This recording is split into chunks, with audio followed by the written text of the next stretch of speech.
Yuga. Adi Shankara was without doubt a great thinker, philosopher, and theologian. But is he relevant to us in these times? That is the question we are going to be addressing today. Adi Shankara was born in Karadi, present-day Kerala, in a devout Brahmin family and displayed brilliance from a very young age. In fact, he learned to speak Sanskrit fluently by the age of 2. His yearning for spiritual knowledge propelled him to accept Apat Sannyasa with his mother's permission at the tender age of 8. We all know that story, but what we can and must understand from this incident is that at the very outset of every effort, we may encounter many obstacles. These obstacles could be external, like circumstances or other people, or they could be internal, or self-created. Oftentimes, the obstacles we put in our own path are the most difficult to overcome. For example, laziness could lead to procrastination and then forgetfulness. So, once a goal is formed in the mind, every effort must be taken to achieve that goal. Shankara's goal was knowledge, the knowledge of self-realization. Searching for a guru to guide him in this thirst for knowledge, Shankara walked from Karadi in Kerala all the way to Badrinath in North India and reached Shri Bhagavad. When asked for an introduction, Shankara replied with what is now known as the Nirvana Chakram, 6 slokas that explain the true nature of the Atman or the soul. Shri Govindapad recognized the divinity and the brilliance of the young Shankara and initiated him with sannyasa as per his desire, and he also accepted Shankara as his disciple. Here, we see that even Shankara needed the guidance of the Guru and how persistent he was in searching for that Guru. This should inform us that everyone needs a Guru to build an intellectual foundation upon which further construction can take place. From Govindapad, Shankara formally learned the philosophy of Advaita. Dvaita means two. Advaita, therefore, means not two. It is the philosophy of non-dualism. A simplistic explanation is that we are all different expositions of the same entity, or Brahman. In that sense, Advaita inspires us to see beyond the outer shell, or the body, and realize the unity of all living beings. Can there be a greater equalizer or unifier than this? Shankara learned Advaita Vedanta from Govindapad, who himself learned it from Gaudapad. These learnings were not written down at the time, so Shankara took the responsibility of explaining and propagating the Advaita doctrine that he had learned. Of course, there were many criticisms and opposition to Adi Shankara's philosophy. Bhagavad engaged in many debates with proponents of other philosophies and calmly and logically led them to realize the mistakes in their philosophies and accept Advaita. Many of the defeated philosophers became his own disciples. Among them was Mandaramishra, who accepted sannyasa and assumed the name of Sureshwaracharya, one of the prime disciples of Adi Shankara. When Shankara and Mandaramishra argued the benefits of their philosophies, they each wore flower garlands with the idea that the person whose garland doesn't fade is the winner of the debate.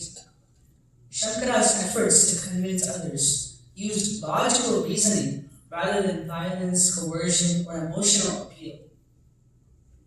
Scientifically speaking, when one remains calm, body temperature doesn't rise.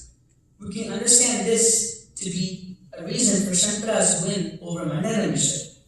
Perhaps this is where the idiom "take a chill pill" came from. Equanimity in the face of opposition. That is the lesson to be learned for modern times. While there will always be opposition and debates, presenting the arguments clearly and calmly without letting emotion in helps one overcome the opposition. In this time of divisive politics, only calm, logical reasoning can lead us to the right solutions for world problems. Setting aside politics, even day-to-day interactions, whether it be at work, home, or school, can have friction.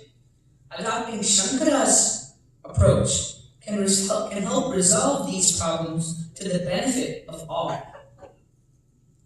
Shankara crisscrossed India many times, and these journeys are collectively called Shankara Digvijay. In these journeys, he continued to teach his philosophies. Many centuries later, Swami Vivekananda said, "Arise, awaken, and stop not till the goal is achieved."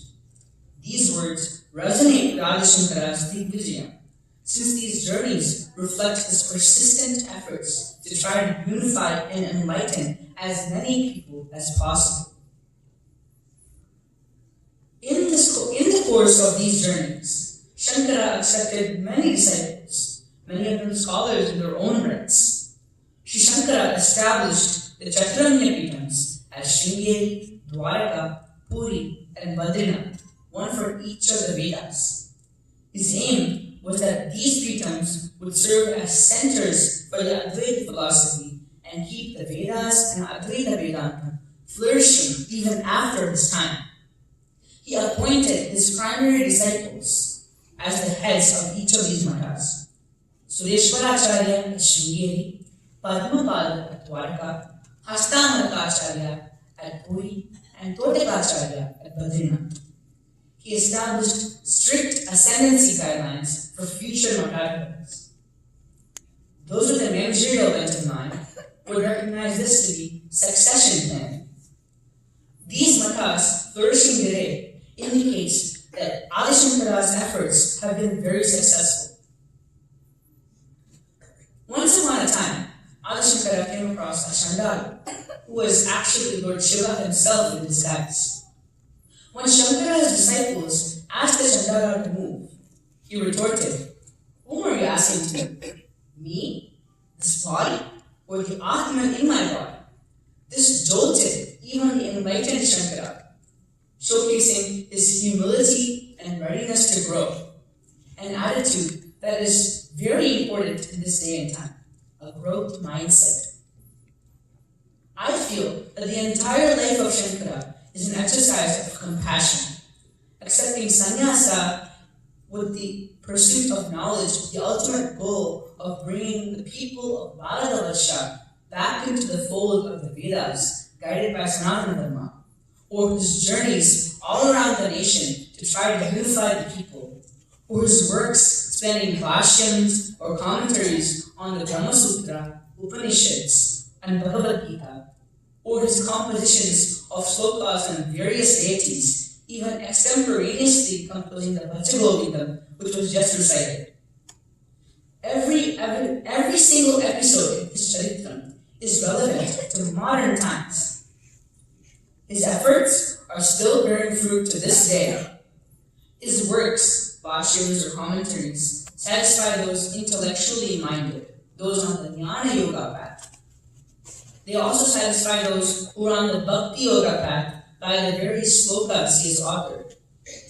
Adi Shankara lives on through the Acharya Pitams in Shringeri, Puri, Badrinath, and Dwaraka, and Kanchi, the Sarvajna Pitam, that are flourishing and continuing to serve humankind by disseminating the Advaita philosophy and keeping the Vedas alive.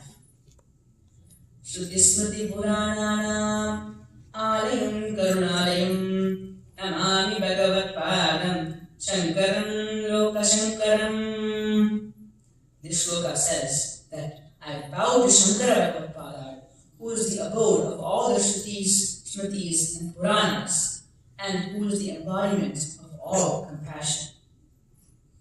I humbly thank SVGC and Shankar Uncle for this wonderful and humbling opportunity to share some thoughts on Adi Shankara Bhagavad on this glorious day of Shankara Jayanthi.